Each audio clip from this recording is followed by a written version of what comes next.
Violence in video games. It's been an issue that's faded in and out. The biggest controversy in video games of all time was centered around Mortal Kombat.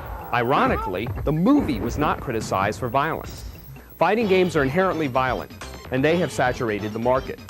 The leading fighting games are, of course, the Mortal Kombat series, the Street Fighter series, and Killer Instinct. The violence level in all of these games is relatively the same, although Street Fighter generally has less graphic violence. Resident Evil is not a fighting game, but it is a very violent one. You have to shoot zombies several times to kill them, and the ultra-realistic animation and sound effects don't butter this over. Savage dogs burst through windows and try to tear you to shreds. Zombies eat members of your task force. This game is violent, but it has to be. The main idea of the game is to scare you.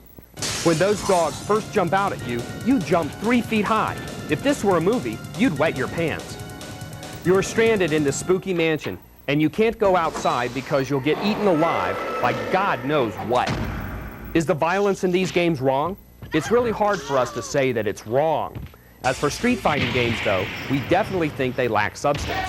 Adding cinema scenes after every battle would change that to some extent. Then the games wouldn't be 100% fighting. If you think our games are bad, then you wouldn't believe the violence in Japanese games. Some games are never released over here for that exact reason. Yet in Japan, violent crimes almost never happen. And if you don't believe us, do the research yourself. Violence in video games is not a problem for the majority of people, but that doesn't mean we should ignore the issue.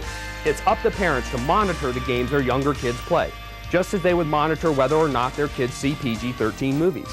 Games are rated nowadays, and even if they weren't rated, parents could still tell which games are violent. It's called looking at the back of the box, or just reading the title. Killer Instinct, Street Fighter, Mortal Kombat. Come on, folks, it couldn't be more obvious.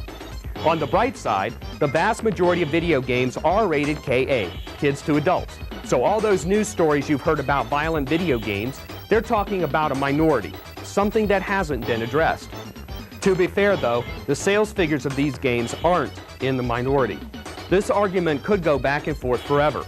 The point is just to be informed so you can make an informed decision. And that's one of the principles on which Flights of Fantasy was founded.